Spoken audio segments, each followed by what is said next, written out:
क्या आपने कभी सोचा है कि जो पैसा आपकी जेब से सरकार के खजाने में जाता है वो कहाँ खर्च होता है? क्या वो पैसा सरकारी खजाने में पहुँच भी पाता है या उससे पहले ही सरकार के लोग उसे अपने खजाने में भर लेते हैं? तमिलनाडु में ईडी ने बड़ा खुलासा किया है। एक स्कैम जो 1000 करोड़ से ज्यादा का बताया जा रहा है। ये है टैजमैक स्कैम और इसकी साइड सेवर है तमिलनाडु की डीएमके गवर्नमेंट, जिसके सीएम है एमके स्टालिन। आज हम इस स्कैम के बारे में A to Z समझेंगे, हर नाम का पर्दाफाश करेंगे और बताएंगे आपको कैसे तमिलनाडु की जनता के पैसे लूटकर डीएमके ने अपनी जेबें भरना शुरू किया।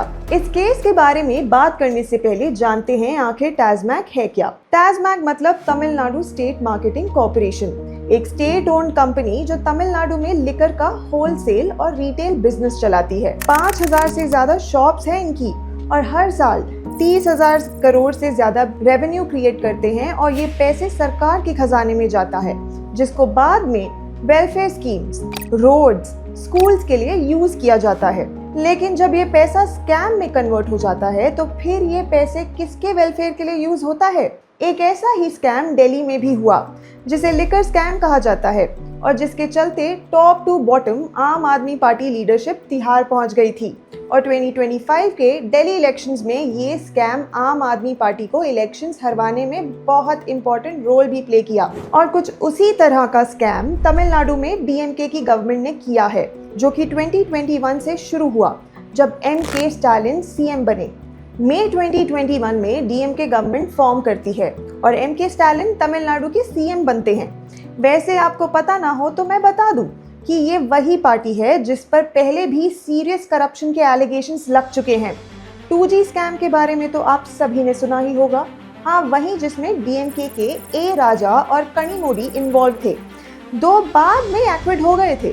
तो जब स्टालिन सीएम बने उन्होंने ट्रांसपेरेंसी का वादा किया था। टैजमैक पे भी नजर रखने का प्रॉमिस था, क्योंकि ये एक ऐसा डिपार्टमेंट है जहां कैश का अंबार लगता है। लेकिन क्या ट्रांसपेरेंसी बनी?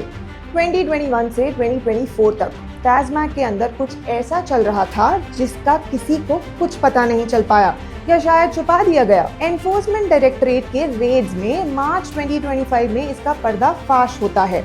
तो ऐसा क्या छिपाया जा रहा था जिसका पर्दाफाश करने के लिए ईडी को तमिलनाडु आना पड़ा? और एक सवाल और उठता है कि ये सब जो हो रहा था उसके पीछे किसका हाथ था?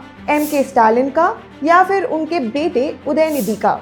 मार्च 6, 2025 ये डेट तमिलनाडु के लिए एक टर्निंग पॉइंट साबित होती है और डीएमके के लिए भी। ईडी ने टैजमैक के ऑफिसेज, डिस्टिलरीज और रिलेटेड लोकेशंस पर रेड मारी। चेन्नई, कोयम्बटूर, मदुराई, हर जगह सर्च ऑपरेशन किया गया और ईडी को मिलता है अनअकाउंटेड कैश, डॉक्यूमेंट्स और डिजिटल एविडेंस जो 1000 करोड़ के स्कैम की तरफ इशारा करता है। ये स्कैम काम करता था 3 मेन तरीकों से। पहला, ओवरचार्जिंग। टैजमैक शॉप्स में लिकर को एमआरपी से 10 से 30 रुपए ज्यादा में सेल किया जाता था। ये एक्स्ट्रा पैसा कहाँ जाता था? कैश में ऑफ द बुक सीधा ब्लैक मनी के नेटवर्क में। दूसरा, किकबैक्स। डिस्टिलरीज जैसे अकॉर्ड और एसएनजे ने टैजमैक ऑफिशियल्स को ब्राइब्स दी सप्लाई कॉन्ट्रैक्ट्स के बदले में। इनवॉइस इन्फ्लेट करके पैसा लूट लिया गया। और तीसरा, टेंडर रिगिंग। ट्रांसपोर्ट और बार लाइसेंसेस के टेंडर्स मैनिपुलेट किए गए जिससे सिर्फ डीएमके के पसंदीदा फर्म्स को टेंडर मिले। ईडी के हाथों में सॉलिड प्रूफ है, लेकिन सवाल ये है कि ये पैसा किसके जेब में जा रहा था? स्टालिन के बेटे उदयनिधि जो डेप्यूटी सीएम है, क्या इसमें इन्वॉल्व है?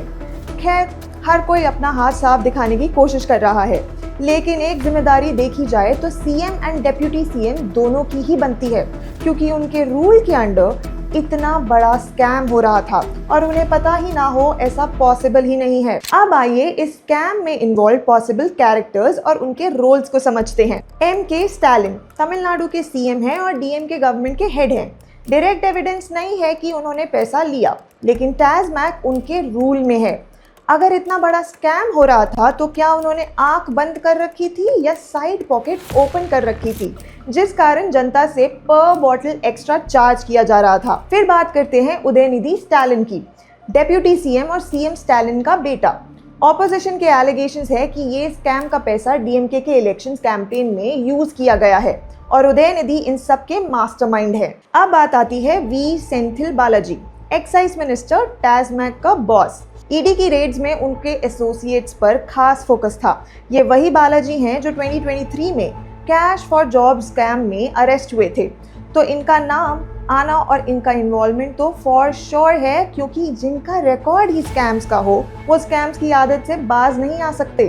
टास्मैक ऑफिशियल्स, ये लोग ग्राउंड पे स्कैम को एग्जीक्यूट कर रहे थे, ओवरचार्जिंग करके, टेंडर्स फिक्स करके, पोस्टिंग्स के लिए ब्राइब लेकर और नेताओं को सेट करके। डिस्टिलरीज, अकॉर्ड, एसएनजे जैसे कंपनीज ने किकबैक्स दिए और स्टेट के खजाने से पैसा चुराया। बहुत सिंपल है, हर टास्मैक शॉप से एक्स्ट्रा पैसा कलेक्ट किया गया। एक दिन में लाखों का कलेक्शन और एक साल में करोड़ों का कलेक्शन। ये पैसा क्योंकि ओवर द प्राइस चार्ज किया जा रहा था और वो भी अनरिकॉर्डेड वे में, तो ये डायरेक्टली ब्लैक मनी बन गया और फिर इस पैसे को या तो डीएमके के इंटरमीडियरीज के जेबों में डाला गया या इलेक्शन फंडिंग में लगा दिया गया।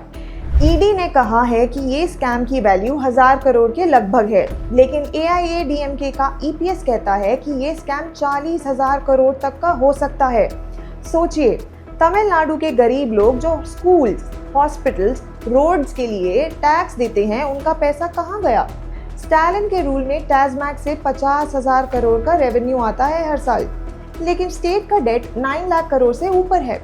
ये पैसा वेलफेयर में क्यों नहीं गया?